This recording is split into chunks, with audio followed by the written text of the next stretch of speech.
Shalom saudara, di dalam segmen We Must Know, kali ini kita akan belajar bersama-sama tentang pemimpin baper. Ya, karena kita akan lihat bersama-sama bahwa pemimpin baper itu adalah pemimpin yang didrive oleh perasaan aja. Sehingga dia akan bergerak mengikuti perasaan. Sementara perasaan itu sangat fluktuatif. Oleh sebab itu, kita akan lihat belajar bersama-sama bahwa apa yang akan terjadi dan bagaimana cara kita bisa menang, ya, bisa menang dengan perasaan. Perasaan bukan berarti tidak penting. Perasaan itu penting, tetapi ketika perasaan mendominasi semuanya, maka akan terjadi beberapa hal. Nah, kita akan lihat bersama-sama sekarang. Kita tahu bahwa manusia itu terdiri dari 3 hal, ya. Kalau manusia secara utuh terdiri dari tubuh, jiwa, dan roh. Nah, tetapi jiwa sendiri itu terdiri dari 3 hal ini, ya. Jadi kita sedang membahas tentang jiwa, ya. Jadi ada pikiran, perasaan, dan kehendak. Nah, tentunya kalau Tuhan memberikan 3 hal ini, kita akan tahu bahwa nanti kita akan lihat di dalam kebenaran firman bahwa yang dititik beratkan tentunya adalah pikiran dan perasaan, tapi kehendak ini seringkali sinkron dengan apa yang Alkitab katakan. Renungkan, melakukan, itu adalah kehendak. Tetapi saudara perlu tahu bahwa pikiran dan perasaan ini memegang peranan jauh lebih penting untuk dia mengendalikan kehendak. Jadi kalau ketika pikiran dan perasaan ini tidak benar, maka kehendaknya tidak benar. Nah, itu sebabnya saudara, masing-masing 2 hal ini akan saling mempengaruhi di setiap orang. Pikiran, biasanya saudara kalau dia mengalami traumatis, maka dia akan cenderung negatif. Atau dia tidak berani melakukan, mengalami ketakutan. Ini berasal dari pikiran. Tapi pikiran akan mempengaruhi perasaan. Sehingga seringkali orang mungkin tidak sempat berpikir, tapi dia merasa bahwa saya nggak nyaman. Padahal nggak nyaman ini bisa saja di-drive dari pikiran, jadi gitu. Ya, jadi 2 hal, pikiran dan perasaan itu saling mempengaruhi. Nah, apa yang terjadi ketika seseorang pemimpin itu hanya didominasi oleh pikiran? Ya, tentunya kita tahu bahwa dia pemimpin tanpa perasaan, berarti dia akan bisa menjadi pemimpin yang diktator, otoriter. Dia nggak peduli dengan siapa yang dipimpin. Dia nggak peduli perasaan orang, mau terluka nggak terluka. Yang penting, apa yang dipikirkan dia benar, dia akan kerjakan. Nah, tentunya ada sesuatu yang tidak benar. Lalu bagaimana nanti yang akan kita bahas lebih banyak adalah tentang perasaan. Nah, kita lihat di sini, pikiran mungkin kita sudah sering kali mendengar. Ya, bagaimana pikiran-pikiran, bahkan orang dulu mulai Vincent Peale, dia nulis buku berpikir positif. Wah, padahal sekarang udah mulai bergeser, bukan berpikir positif, tetapi berpikir benar. Nah, saya lebih setuju berpikir benar. Karena ada sisi negatif berpikir positif. Ya, tentunya saudara, kita akan lihat bersama-sama bahwa pikiran dan perasaan akan sangat mempengaruhi yang namanya kehendak. Ya. Nah, sekarang kita udah tahu kalau orang didominasi pikiran berarti dia akan cenderung otoriter, diktator, dia tidak peduli. Tentunya ini nggak boleh. Bagaimana juga nanti kita akan melihat lebih banyak tentang yang perasaan yang mendominasi. Ya, kita membiarkan perasaan. Tentunya asal dari perasaan ini pun juga dipengaruhi oleh pikiran-pikiran yang mulai muncul dalam kehidupan kita. Nah, tetapi harusnya yang ideal adalah ini seimbang dua-duanya. Bukan berarti kita tanpa perasaan juga nggak bisa. Tanpa pikiran juga lebih parah. Nah, kita akan lihat bersama-sama, saudara, karena kita akan lihat satu ayat di dalam Filipi 2 ayat yang kelima. Ini menarik sekali, dikatakan begini. Hendaklah kamu dalam hidupmu bersama menaruh pikiran dan perasaan yang terdapat juga dalam Kristus Yesus. Tadi saya katakan bahwa kehendak ini adalah ekses, dampak dari pikiran dan perasaan. Makanya dalam Filipi ditulis bahwa hendaklah kamu dalam hidupmu bersama menaruh apa? Pikiran dan perasaan. Yang sama seperti Yesus. Yang dibicarakan adalah pikiran dan perasaan. Kalau pikiran kita nggak sama seperti Yesus, maka kehendak kita juga nggak sama. Kalau perasaan kita nggak sama seperti perasaan Yesus, maka yang terjadi adalah kehendak kita, bukan kehendak Yesus. Berarti kehendak kita, kehendak yang tidak benar. Nah, itu sebabnya kita akan terus melihat bahwa jangan abaikan pikiran, tapi juga jangan terus izinkan perasaan kita mendominasi. Ada sebuah perbedaan antara anak-anak, remaja, dan dewasa ya dalam mengelola jiwa 3 hal ini. Ya. Kalau anak-anak itu biasanya indera perasa dulu, perasaan dulu, perasa semuanya. Kalau anak-anak itu merasakan ini, terus dia bertindak setelah merasakan, baru terakhir dia berpikir. Ini apa ini? Makanya kalau anak-anak bayi gitu, dikasih pensil ya dimasukkan ke mulut. Dia mencoba merasakan nggak dengan hati tapi dengan indera perasanya. Apapun yang dirasakan. Kalau dia nggak nyaman, dia nangis. Dia mau buang air kecil, nangis. Ya, karena dia rasakan aja, dia ungkapkan, dia bertindaknya dalam bentuk nangis. Ya. Lalu terakhir baru berpikir, ini apa ini? Kemudian kalau remaja itu bertindak dulu, jadi kehendak dulu yang bergerak ini. Bertindak dulu, lalu merasakan, baru terakhir berpikir. Ya. Tetapi orang dewasa itu gini, berpikir dulu, kemudian merasakan, baru terakhir bertindak, kira-kira gitu. Jadi, atau dikatakan gini, memikir dulu, bertindak, baru terakhir, perasaan ditaruh terakhir. Jadi yang jelas dia berpikir dulu dari awal. Dia berpikir dulu, lalu terus dia bertindak, terakhir baru dirasakan. Orang dewasa, walaupun dia berpikir gini, ini baik, tapi rasanya nggak enak, ya kan? Tetap dia akan lakukan, ya. Atau dikatakan ini benar, lalu dia lakukan, ya. Terakhir yang dirasakan ini nggak enak, nggak ada masalah. Ini menyakitkan, nggak ada masalah. Jadi saudara, inilah perbedaan. Makanya orang-orang, pemimpin-pemimpin yang baper, yang perasaan ini mendominasi dalam hidupnya, dia adalah pemimpin yang kanak-kanak, seringkali begitu. Dia akan terus seperti anak-anak, dia memimpin seperti anak-anak. Kita lihat bahwa perasaan mendominasi, bahkan mungkin perasaan dia bercampur dengan pikiran, dia jadi bingung, lalu dia bertindak juga bingung. Lalu pikiran perasaannya dia nggak suka, bertindak dulu. Akhirnya bertindak setelah jadi baru berpikir, dia nyesal. Kenapa saya lakukan seperti ini? Lihat ini, ketika perasaan mendominasi dalam kehidupan kita, maka yang terjadi adalah kita akan menjadi pemimpin yang baper. Nah, itu sebabnya Alkitab berkata, kita ini harus menaruh pikiran dan perasaan kita yang sama seperti kepada Yesus. Nah, kita akan lihat bersama-sama akibat dari ini. Pemimpin yang baper, ya saudara. Nah, kita lihat yang pertama adalah mudi. Mudi ini seseorang yang dikendalikan oleh perasaan. Jadi kalau dia lagi nggak suka, ya dia nggak suka. Dia lagi senang hari ini, semuanya akan senang. Dia lagi nggak senang hari ini, nggak peduli apapun yang terjadi. Dan bayangkan, seorang pemimpin yang mudi. Tiba-tiba orang akan mulai bingung yang dipimpin. Ini hari ini kenapa ya? Kok tiba-tiba? Bahkan bukan day by day. Mungkin menit per menit pun. Atau jam per jam dia tiba-tiba bisa berubah. Hari ini ketawa-ketawa tapi tiba-tiba nangis-nangis. Dan kita nggak tahu kenapa apa yang terjadi. Inilah yang mudi. Dia lagi suka melakukan sesuatu, tiba-tiba dia suka lakukan. Jika dia nggak suka dan tiba-tiba berhenti. Nah, ini orang-orang ciri-ciri dari pemimpin yang baper, ya, mudi, ya kan? Yang kedua adalah saya tulis dendam. Apa maksudnya dendam? Saudara, kalau orang baper, ya kan, biasanya dia akan sulit move on.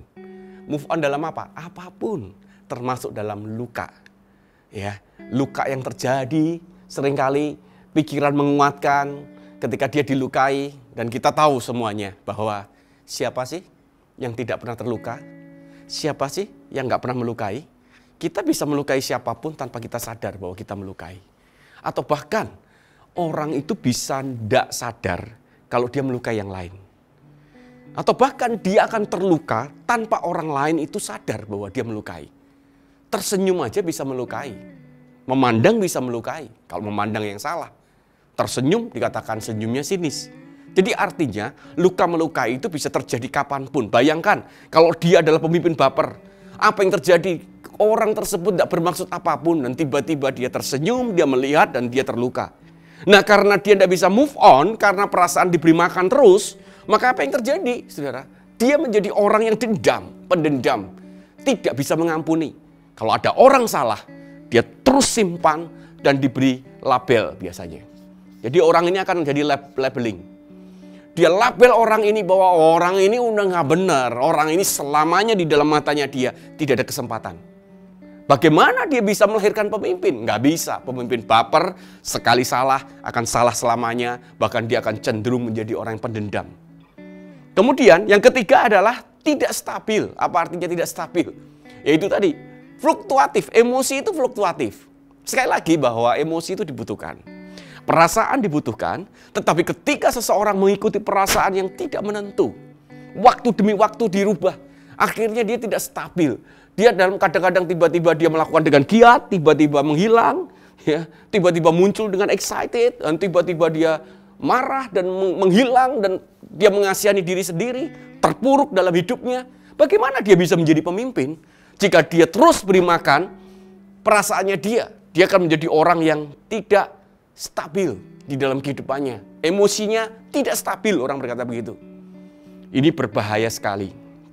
Kemudian, tidak tanggung jawab. Kenapa saya katakan tidak tanggung jawab?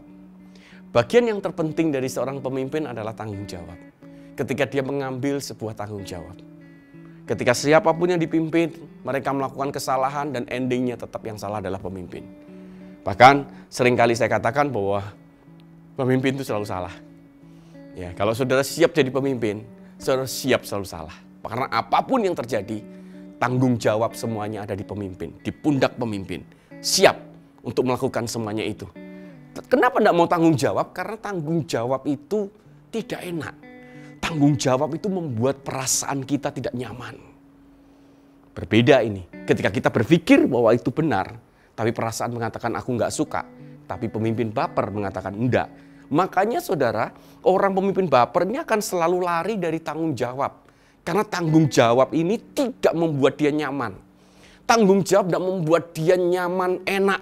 Itu sebabnya setiap kali ada kesalahan yang terjadi, dia akan cenderung lari. Lari dari tanggung jawab. Dia tinggalkan tanggung jawab. Karena perasaan yang dia akan di-drive oleh perasaannya dia nyaman, dia lakukan, nggak nyaman, dia nggak lakukan. Kalau dia memang harus melakukan sesuatu karena dia nyaman, dia lakukan. Kalau enggak, dia lari. Bayangkan, itu yang terjadi. Itu sebabnya kita nggak bisa main-main dengan yang namanya perasaan. Ya, kita butuh perasaan. Tapi kalau perasaan mendominasi hidup kita, itu sangat mengerikan. Kemudian yang kelima, yang terakhir adalah tidak konsisten. Jelas. Kenapa nggak konsisten? Ya kalau dia suka, dia lakukan. Tapi kalau saudara pernah ketemu teman dan berkata, saya punya teman kok dia konsisten. Ya karena itu dia lakukan hanya dia yang suka. Kalau dia suka, dia bisa konsisten. Tetapi begitu dia nggak suka, dia tinggalkan. Tapi masalahnya, perasaan sangat dipengaruhi situasi, kondisi, dan orang sekeliling. Siapa yang bisa berkata perasaan kita ini akan bisa konstan? Tidak ada. Perasaan kita akan selalu dipengaruhi. Hari ini kita senang dan tiba-tiba 1 jam kemudian dan perasaan kita akan berubah. Nah, itu sebabnya saudara, apa yang harus kita kerjakan sekarang? Di dalam kitab Mazmur, ini yang menarik ya. Ini saya akan kembalikan lagi di sini. Ya, ini tadi bagaimana solusinya saya akan tunjukkan ya. Di dalam Mazmur, nanti saudara bisa baca sendiri, saya nggak perlu bacakan seluruhnya. Mazmur 103 ayat 2, Mazmur 104 ayat 1, Mazmur 116 ayat 7. Daud berkata, pujilah Tuhan, hai jiwaku. Dia berkata begitu. Ini banyak banget ayatnya. Kalau saudara lihat bahwa, dan di situ kalimat yang dikatakan bahwa Daud memerintahkan jiwanya. Yang pada saat itu, Daud mungkin, saudara, punya jiwa, khususnya pikiran, perasaannya dia lagi nggak menentu. Ada orang yang berkata bahwa orang seni, itu seringkali perasaan menonjol dan semuanya. Daud orang seniman ini. Tapi ditunjukkan bahwa seniman bukan berarti seorang seniman lalu dia melegalkan dirinya bahwa saya didrive oleh perasaan saya. Daud seorang seniman, dia pemazmur, dia pemusik. Tetapi dia berkata bahwa pujilah Tuhan hai jiwaku. Kenapa dia perintah? Ini imperatif semuanya. Bahkan Mazmur 116 ayat 7 dikatakan, kembalilah tenang. Dikatakan, hai jiwaku. Nah, tetapi yang menarik di sini adalah dikatakan begini, saudara. Mazmur 103 ayat 2 dikatakan begini. Pujilah Tuhan hai jiwaku dan janganlah lupakan segala kebaikannya. Ya. 1:4 ayat itu, pujilah Tuhan hai jiwaku. Terus lalu dikatakan, engkau sangat besar. Tuhan itu sangat besar. Engkau yang berpakaian keagungan dan semarak. Kembalilah tenang hai jiwaku, dikatakan, sebab Tuhan telah berbuat baik kepadamu. Jadi Daud sedang memerintahkan jiwanya, saudara. Untuk apa? Melakukan sesuatu yang dia tunjukkan kepada pikirannya. Perasaannya dia nggak suka, tapi dia berkata gini, hei pikiran dengar baik-baik. Engkau harus memuji karena, nah ini, karena dia baik, dia besar, dia benar, dia menolong hidupmu. Nah, berarti saudara, jiwa ini bisa diperintah. Pikiran bisa diperintah. Perasaan bisa diperintah. Nah, masalahnya kalau pemimpin baper ini mendominasi di dalam hidupnya, maka yang aneh saudara, pikiran tidak bergerak. Seringkali orang-orang yang baper ini begitu perasaan menguasai, pikiran tidak bertindak. Oleh sebab itu, saudara, di dalam Filipi tadi dikatakan bahwa kita ini harus menaruh pikiran dan perasaan kita seperti Yesus. Nah, itu sebabnya, saudara, ini pikiran dan perasaan.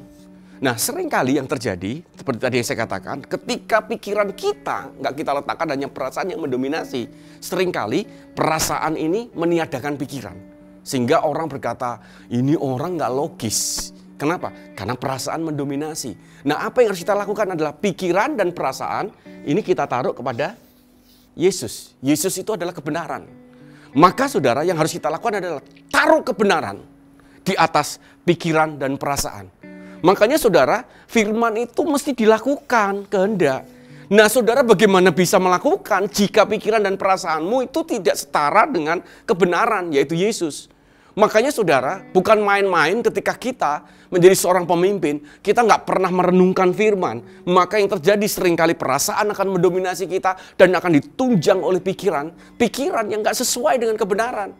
Makanya saudara, perintahkan jiwamu, pikiran perasaanmu untuk engkau bertindak sesuai dengan kebenaran. Tapi kalau kebenaran nggak ada dalam pikiran kita, maka dalam perasaan kita juga nggak tahu, saudara, kebenaran apa. Maka kita tidak akan pernah bertindak sama seperti Yesus. Jadi, saudara, apa yang harus kita kerjakan hari-hari ini? Ini para saudara-saudara yang seringkali baperan, kira-kira gitu kan. Sedikit-sedikit udah terluka, sedikit-sedikit udah menyerah. Dan sedikit-sedikit engkau tiba-tiba menghilang dengan semuanya. Jangan berharap satu hari engkau akan bisa jadi pemimpin seperti Yesus. Kadang kita harus menaruh seperti Yesus. Yesus ini punya alasan untuk dia baperan. Karena dia dikejar-kejar, dia disalah-salahkan, dia dikambing hitamkan dan semuanya. Tetapi Yesus tetap konsisten menjalankan misi dari Bapa. Nah, ini yang keren banget. Dia nggak peduli, dia dijauhi orang, dia nggak peduli. Dia tetap mengerjakan, dia dikejar-kejar, dia pernah lari, saudara. Bahkan terus konsisten dia mengerjakan sampai akhirnya dia tahu bahwa dia harus mati di atas kayu salib. Jadi saudara, taruhlah pikiran dan perasaanmu pada sebuah kebenaran. Kebenaran harusnya melebihi dari pikiran dan perasaan kita. Kalau ini benar, nggak peduli pikiran kita negatif, kita betulkan jadi benar.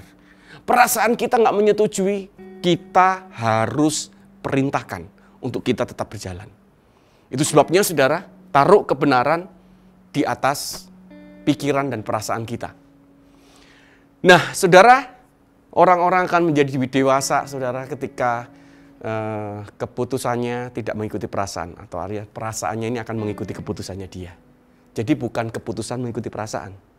Jadi saudara, hari ini kita bisa belajar bahwa keputusan kita harusnya tidak mengikuti perasaan kita. Perasaan kita harus mengikuti keputusan kita. Jadi setiap kali kita putuskan, saya nggak peduli perasaan saya mengatakan apapun. Hal yang sederhana, saudara, seringkali kelemahan dari seorang pemimpin adalah bicara teguran. Kenapa orang tidak berani menegur? Dan yang lebih mengerikan, seringkali ketika orang berbuat salah, dia nggak tegur, langsung dikonsekuensi. Orang tersebut nggak pernah tahu. Orang tersebut nggak pernah ditegur. Kenapa orang nggak berani ditegur? Karena perasaannya dia takut. Dia takut melukai. Kenapa takut melukai? Karena dia perasaannya sendiri juga terluka. Itu sebabnya saudara, bereskan sekarang. Pikiran-pikiranmu yang negatif mulai dipulihkan. Kemudian perasaan-perasaan yang terluka, bereskan. Jangan main-main, jangan biarkan. Kalau saudara punya problem emosional, berarti bisa-bisa saudara pikiran dan perasaanmu sedang terluka hari ini. Pikiranmu menjadi sesuatu kau biarkan tidak di atas kebenaran. Dan apa yang harus kita kerjakan? Bereskan. Pikiran diisi oleh firman, perasaan kita perintahkan di atas firman. Saudara, firman yang akan menguasai kita. Dan terus saudara, pikiran dan perasaan kita dikuasai oleh firman. Dan kita akan bertindak. Maka saudara, kita akan bertindak sama seperti Yesus. Ya, jadi hati-hati jika saudara hari-hari ini cenderung perasaanmu mendominasi hidupmu, maka engkau tidak akan pernah jadi pemimpin yang hebat. Engkau tidak akan pernah memberi kesempatan untuk orang-orang lain untuk muncul dalam hidupmu. Itu sebabnya saudara, jika saudara ada pertanyaan, saudara silahkan tulis di komen di bawah ini. Nanti kami akan berusaha untuk menjawab semaksimal mungkin. Saudara, jika saudara nggak puas, bertanyalah terus. Dan kami akan berdiskusi dengan senang hati tentang kepemimpinan. Tuhan Yesus memberkati.